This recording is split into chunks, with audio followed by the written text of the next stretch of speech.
وقت کی قدر جو ایک بار گیا واپس نہیں آتا۔ ہم سب کے پاس ایک چیز برابر ہے، وقت۔ امیر ہو یا غریب، عالم ہو یا جاہل، سب کو دن کے 24 گھنٹے ہی ملتے ہیں۔ لیکن فرق صرف اتنا ہے کہ کون ان گھنٹوں کو کیسے استعمال کرتا ہے۔ کچھ لوگ وقت کو سونے میں بدل دیتے ہیں اور کچھ صرف وقت کو سونے میں گزار دیتے ہیں۔ ہم اکثر کہتے ہیں وقت نہیں ہے، بہت مصروف ہوں، لیکن حقیقت یہ ہے کہ وقت کی کمی نہیں بلکہ ترجیحات کی کمی ہے۔ کیا آپ نے کبھی سوچا ہے وہ ایک لمحہ جو اپنے فضول باتوں، سوشل میڈیا اور دوسروں کی تنقید میں گزارا، وہی لمحہ کسی اور نے علم سیکھنے، عبادت کرنے یا کسی خواب کو پورا کرنے میں لگا دیا؟ وقت ایک تلوار کی طرح ہے، اگر تم نے اسے نہ کاٹا تو یہ تمہیں کاٹ ڈالے گی۔ اور سب سے کڑوا سچ یہ ہے کہ وقت گزر جاتا ہے مگر اس کے اثرات باقی رہتے ہیں۔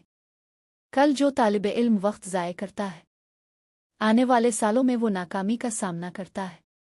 جو انسان وقت پر اپنی صحت کا خیال نہیں رکھتا، وہ بڑھاپے میں پچھتاتا ہے۔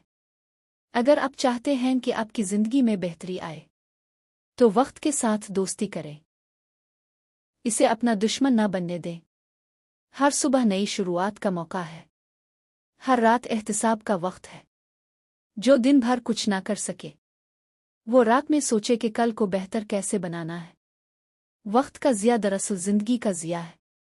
آپ اپنی زندگی کو بہتر کرنا چاہتے ہیں تو موبائل کو سائیڈ پر رکھیں، اپنے اہداف لکھیں اور عمل شروع کریں۔ یاد رکھیں، وقت نہ رکتا ہے، نہ لوٹتا ہے، نہ روتا ہے، مگر وہ لوگ ضرور روتے ہیں جنہوں نے وقت کی قدر نہ کی ہو۔ تو آج ہی خود سے وعدہ کریں، میں وقت کو ضائع نہیں ہونے دوں گا۔ میں ہر لمحہ کچھ سیکھوں گا، کچھ بہتر کروں گا، کیونکہ وقت میرا سب سے قیمتی سرمایہ ہے اور میں اسے ضائع نہیں ہونے دوں گا۔